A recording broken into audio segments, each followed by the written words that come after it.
My name is Tom Waugh. I'm from Southern Ontario, but I've lived here in Montreal for the last 41 years.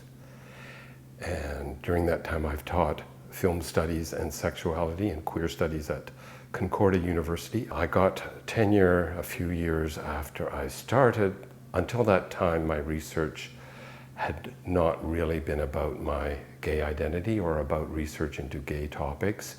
But after I got tenure, I was looking for a research project that would embody this kind of passion that came out of my belonging to the gay community. So I started thinking about the history of porn. This was 1981, where it was a very current topic, given the importance of porn in gay culture.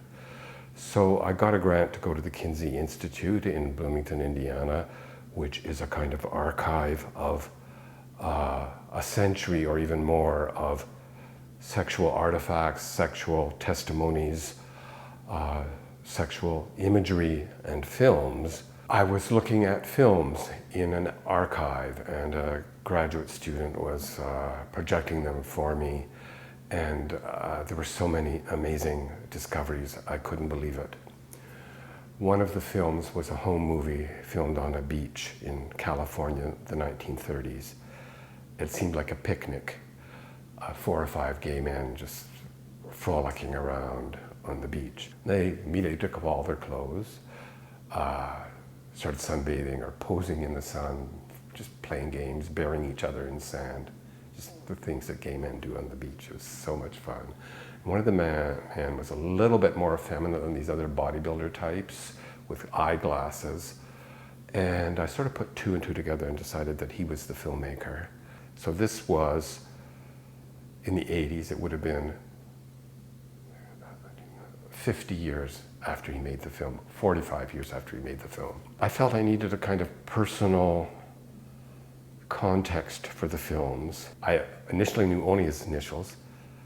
Maybe I tricked one of the archivists into telling me his name. I found his phone number, and I phoned him out of the blue. He was so perturbed by this that he hung up on me. I thought, oh no, after all of this, I've blown this. I've really messed it up. I kept trying over the next 48 hours, and I finally got him again 2 days later. And he'd calmed down a little bit, and he invited me over, and I went over and saw his bungalow in Silver Lake, and it was so exciting.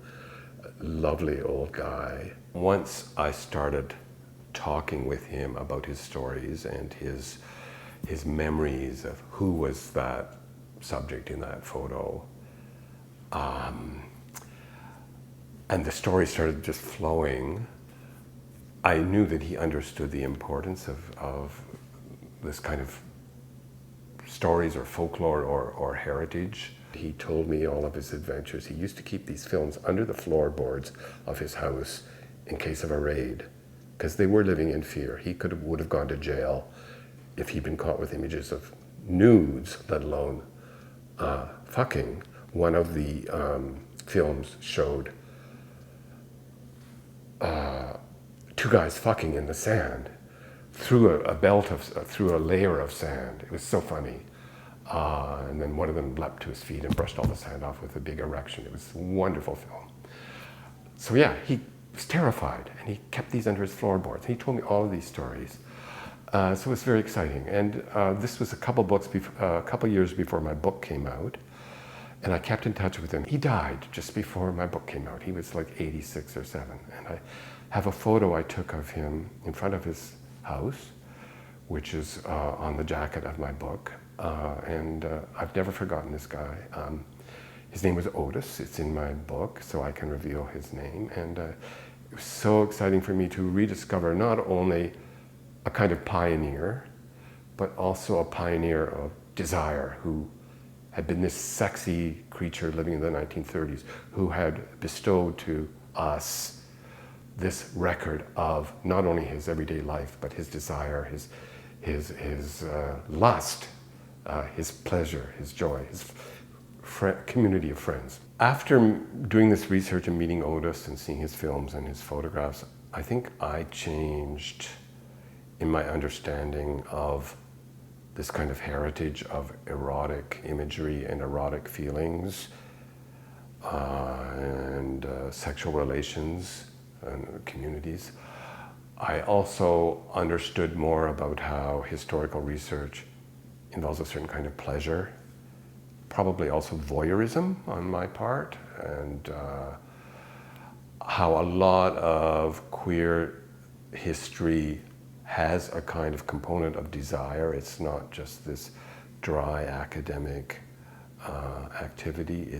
There's this compulsion that is very erotic in many ways. There was this kind of spark across the decades. So I sort of understood that a little bit more instinctively.